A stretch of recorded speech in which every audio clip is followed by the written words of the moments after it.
California, Governor Newsom, and the coalition of folks who have come behind the effort to push back against what Republicans have maliciously done in Texas in trying to rip 5 seats away from Democrats as part of their effort to gerrymander the maps and rig the midterm elections. We are not going to let Republicans successfully rig the midterm elections.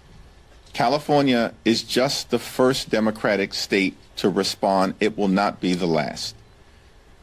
We've got to win Prop 50. We will.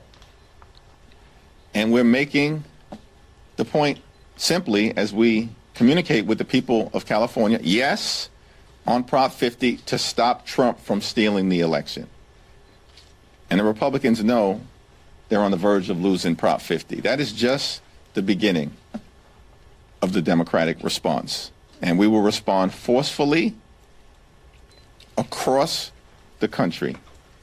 Now, you are correct about North Carolina, and it's important for everybody to understand. This whole notion that we're in the midst of a Republican wave, a sea change politically, notwithstanding what happened in a bitterly disappointing election in November of 2024. But the notion of that myth that Republicans have tried to perpetrate is belied by the fact that Republicans currently have the narrowest majority of any party since the Great Depression. The narrowest majority since 1931, as I understand it, a 3-seat majority. Once Rep-elect Adelita Grijalva is sworn in, that should be happening today, by the way.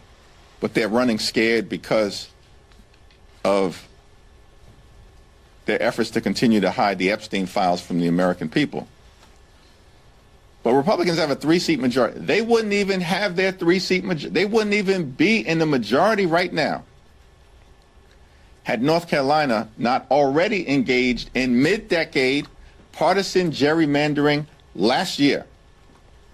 Because we know North Carolina is a 50-50 state, has a Democratic governor, Democratic lieutenant governor, Democratic attorney general, Democrat just won a close state Supreme Court race, all on the same day that Donald Trump narrowly won in November of 2024. And in North Carolina, before they engaged in vicious mid-decade gerrymandering to affect this Congress, in this 50-50 state, the North Carolina delegation, 14 members, was 7 Democrats and 7 Republicans. They then ripped 3 seats away from the people of North Carolina last year. And on January 3rd of this year, changed the delegation to 10 Republicans and 4 Democrats. That's their majority right now. They didn't even legitimately win in an election where everything at the top of the ticket was breaking for them. And they had to rely on stealing 3 seats from the people of North Carolina to artificially create their majority right now. This is why you can't take these people seriously in terms of any policy high ground in the House that they may claim to have. It's non-existent.